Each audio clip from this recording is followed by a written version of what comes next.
Salut, c'est Alex. Aujourd'hui, je te retrouve à Paris pour la troisième partie un petit peu de mon parcours dans l'apprentissage du chinois cette fois. Je t'avais laissé au dernier épisode, on était à côté de la Tour Eiffel. Je prévoyais de te faire le troisième épisode dans le Champ de Mars, là, au Trocadéro. Mais Paris, c'est devenu un immense bordel à cause des JO. Je sais pas d'ailleurs s'il y a des Parisiens qui m'écoutent. Comment vous faites pour supporter tout ce bordel? Enfin, j'ai fait demi-tour. Ils ont cloisonné toute la Tour Eiffel, ils sont en train de construire une sorte de stade. Enfin, c'est un bordel monstre. Du coup, j'ai fait demi-tour. Ce que je te propose, c'est de repartir sur la petite île aux Cygnes, qui est vachement sympa. C'était très calme, très cool, à l'ombre. Écoute, on y va. Je vais te raconter un petit peu le troisième épisode.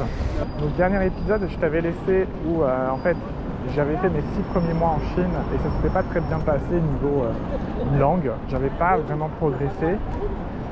Notamment parce que j'ai beaucoup déménagé, j'étais jamais content du logement que j'avais, je connaissais pas la ville aussi, donc j'ai pas mal voyagé dans Kunming pour découvrir un petit peu les quartiers, les coins sympas et tout.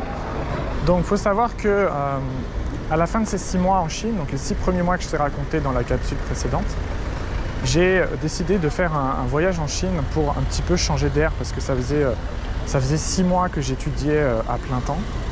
Et mon niveau n'avait pas vraiment bougé parce que tu sais, le plateau intermédiaire, j'en parle souvent, c'est un plateau qui dure assez longtemps et sur lequel il faut changer les méthodes. Donc c'est ce que j'ai fait et c'est ce que je vais te raconter dans cette capsule. Mais avant, j'ai eu besoin de changer d'air et j'ai décidé de faire un voyage en couchsurfing en Chine, de Pékin. J'ai décidé d'atterrir à Pékin et de rejoindre Kunming, là où j'étudiais, donc en couchsurfing. Donc le couchsurfing, si tu ne connais pas, c'est un petit peu comme, tu sais, le gars là qui fait « j'irai dormir chez vous ». Tu vas dormir chez l'habitant et en échange, tu fais des petites tâches, genre tu fais la vaisselle, la cuisine, ou tu fais des petites activités avec ton hôte. C'est un moyen fun, je trouve, de voyager. J'ai d'ailleurs écrit un petit journal de voyage complet sur ce voyage en couchsurfing que j'avais fait. J'en ai fait d'autres, mais celui-là, je suis assez fier de moi parce qu'il était assez sympa à écrire. Je te renvoie sur le forum si tu veux le lire. Donc ça retrace en gros 2 mois de voyage de Pékin à Kunming en couchsurfing. Voilà, donc on est revenu sur notre petite balade, je vais pouvoir te raconter un petit peu comment j'ai fait. Donc à la fin de ce voyage en couchsurfing que j'avais fait un petit peu pour me vider la tête parce que 6 mois à étudier le chinois à plein temps sans faire de progrès, ça m'avait un peu frustré, je t'avoue. Et donc là, ça a été complètement différent. Déjà, j'ai arrêté de déménager toutes les 3 semaines parce qu'à un moment donné, il faut aussi se poser. Et ça tombait bien parce qu'après 6 mois à Kunming, je connaissais bien la ville. Je savais un peu les quartiers qui étaient cool pour vivre. Et surtout, je savais avec qui je voulais habiter. Donc des colocs. À l'époque, je vivais en coloc principalement pour partager le loyer. Et donc, j'ai choisi un coloc qui était un peu dans le même délire que moi, c'est-à-dire on va tryhard le chinois. Donc tryhard, c'est une expression pour dire on va vraiment se concentrer que sur l'apprentissage du chinois du matin au soir. On va en faire que ça, quoi. Et donc j'avais un bon coloc, j'avais un endroit pour vivre, je connaissais par cœur la ville, je connaissais tous les bons quartiers, j'avais ma routine, je vais t'en parler après. Enfin, tout était bien, toutes les étoiles étaient alignées, c'était le moment ou jamais de mettre la gomme pour passer ce fameux plateau intermédiaire qui me prenait la tête depuis 6 mois déjà. Donc ma routine, à quoi ça ressemblait à cette époque? Alors attends, j'essaie de me souvenir parce que ça commence à remonter un peu, mais en gros, c'était à peu près pareil qu'avant, en beaucoup plus intense. Donc déjà, ma journée commençait avec 1 heure de Enki. Donc Enki, c'est l'application que j'utilise pour mémoriser le vocabulaire. Et comme j'accumulais beaucoup de vocabulaire, je vais t'en parler après, il me fallait au moins 1 heure de Enki le matin. Et je me souviens que le soir, je refaisais une session de Enki. Pas forcément pour terminer la précédente, parce que je te rappelle que Enki, il ne faut pas non plus faire des sessions trop grosses. Sinon, ça ne marche plus. Il faut essayer de rester court mais intense. Mais c'était plutôt pour réviser, revoir mes erreurs, mettre à jour les cartes, enrichir les cartes de vocabulaire avec des meilleurs exemples, des meilleurs peut-être aussi audio, peut-être ajouter des images, etc. Donc ça commençait par 1 heure de Enki. Ensuite, je faisais du podcast, beaucoup de podcasts pour accumuler des nouveaux mots. Donc ça, c'est la méthode que je t'enseigne dans la formation qui s'appelle Écoute Pro. Je te renvoie sur cette formation si tu ne l'as pas encore suivie. Elle est vraiment bien. Je pense que c'est même la meilleure de toute la collection puisque c'est elle qui te donne justement la clé pour passer du niveau, voilà, je galère à l'oral, j'arrive à dire des trucs, mais quand on me parle, je ne comprends rien, à vraiment, voilà, je suis courant. Je peux dire que je suis courant. Niveau courant, ça veut dire que je comprends tout, ou quasiment tout, à l'oral. Et là, c'était mon cas à la fin de cette routine. Donc j'ai accumulé beaucoup de mots grâce à des podcasts que je faisais tranquille à la maison. Ensuite, j'allais à mon cours de chinois, mais tu vas voir que le cours de chinois, donc dans l'école où j'allais, il n'a pas duré longtemps, pour être honnête, parce que ça m'a saoulé. À un moment donné, on était beaucoup, on était genre 6 ou 7. Et c'était des étudiants qui s'en foutaient un peu, tu vois, qui venaient, mais qui n'étaient pas vraiment investis. Je me souviens, le prof, il commençait toujours les cours par des révisions, quoi. Genre, quand tu fais Enki, qu'est-ce que tu as besoin de faire des révisions? Non, tu veux pas des révisions, tu veux des nouveaux contenus, tu veux des nouveaux textes, des nouveaux audios, tu veux des nouveaux exercices. Tu veux pas faire des flashcards en papier pour revoir le vocabulaire que toi, tu connais déjà par cœur depuis longtemps. T'en as rien à faire de ça. Donc, l'école, j'y suis allé peut-être les premières semaines et après, ciao, quoi. Ce que je faisais à la place, c'est que j'allais dans un café qui s'appelle Man Café. Je te le montrerai en Chine celui-là parce qu'il a vraiment eu une place clé dans mon apprentissage en Chine. C'est un café où, c'est pas comme les cafés à Paris, tu sais, où c'est une petite table, tu prends un petit expresso, ça se boit en trois gorgées et puis ciao. Là vraiment c'est un endroit qui est fait pour que tu te sentes bien et que tu aies envie de rester longtemps. C'est une sorte de bar-bibliothèque, si on peut dire. Donc le bateau est passé, on va pouvoir continuer la petite balade. Donc je te disais, l'après-midi, au lieu d'aller dans l'école où j'étais normalement censé aller à Kunming, j'allais donc plutôt dans ce café. Donc en chinois, comme je te disais, on appelle ça un shuba. Parce qu'en fait, c'est une sorte de café-bibliothèque où les sièges sont très confortables. Tu n'as pas d'expresso comme à Paris, tu as un gros café, un americano, là, un truc énorme qui est censé durer au moins 1 heure.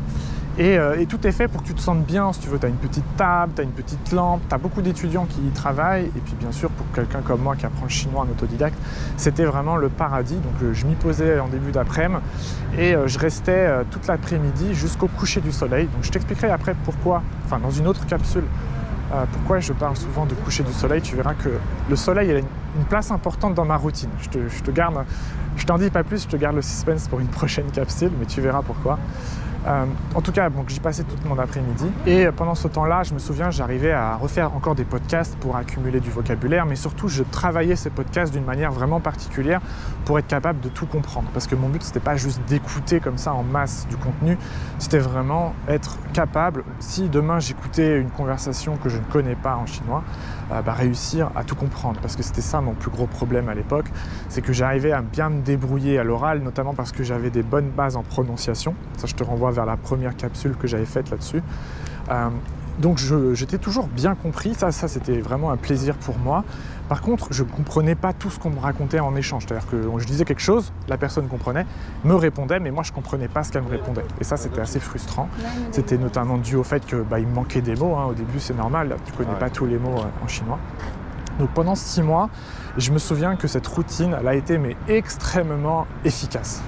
Parce que j'étais stable dans la vie, c'est-à-dire que je n'étais pas en train de déménager tout le temps, voilà, j'avais une routine vraiment stable, j'avais des gens cool avec qui étudier, donc un coloc notamment qui était un peu dans le même délire que moi, qui venait me rejoindre dans le café chaque après-midi parce que lui, il avait cours le matin et il savait que l'après-midi, il allait me trouver dans un café pas très loin et il allait pouvoir étudier son chinois avec moi.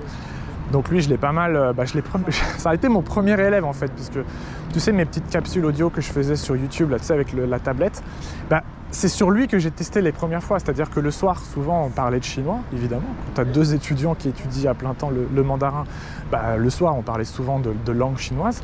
Et des fois, il me disait, mais je comprends pas un truc. Donc moi, je prenais mon petit carnet, mon petit cahier jaune, là, et je lui faisais une petite explication au crayon à papier sur le cahier, et ça lui permettait de le débloquer. Donc, entre guillemets, ça a été mon premier étudiant de chinois. Et c'est pour ça qu'après, j'ai prolongé le concept sur YouTube, tu sais, avec la chaîne principale où je te fais des petites leçons vidéo sur ma tablette, là. Ça vient de lui, tu vois. Ça vient de cette époque-là. Donc j'étais très stable dans la vie, j'avais vraiment une routine solide que je pouvais vraiment refaire tous les jours, j'avais aucun souci administratif, j'avais un visa, tout se passait bien, je savais où aller manger, où étudier, j'avais un petit groupe d'amis pour sortir le soir, tout se passait vraiment bien. Je venais de faire un beau voyage en couchsurfing qui m'avait bien boosté en termes de motivation. J'avais trouvé un nouvel appart en centre-ville qui était trop bien et pas cher. Ça, pareil, je pourrais t'expliquer un petit peu les visites, comment ça se passe pour chercher un logement en Chine. Tu vas voir que c'est pas du tout la même histoire si tu vas dans une grosse ville comme Shanghai ou Pékin ou si tu vas dans une petite ville comme c'était mon cas à Kunming. C'était vraiment complètement différent. Et je me souviens avoir comme ça bombardé le chinois pendant 6-7 mois, je crois. Enfin, toute la deuxième semestre, en fait. Et je ne suis pas parti voyager cette fois, j'ai continué. Je me souviens même pendant les vacances, parce qu'il faut savoir qu'en Chine, les semestres, c'était toujours 4 mois d'études, 2 mois de vacances. Et bien, même pendant les vacances, moi, j'ai carrément monté la barre plus haut, parce que je voulais vraiment, pour le semestre d'après, valider le plus haut niveau qui était possible de valider dans l'école où j'étais, c'est-à-dire la classe d'élite, si tu veux. Dans la petite école de chinois où j'étais en Chine, il y avait une classe d'élite où tu avais tous les meilleurs élèves de l'école qui étudiaient depuis plusieurs années le chinois. Alors il y avait tout, hein. Je te raconterai ça dans un prochain épisode, mais je voulais vraiment valider le niveau élite. Donc je savais que j'avais un semestre pour le faire. Et donc c'est comme ça que j'ai réussi à atteindre un bon niveau, donc en tout cas le niveau courant à l'oral. Je te laisse sur cette petite aire de trompette et je te dis donc à une prochaine dans un prochain épisode.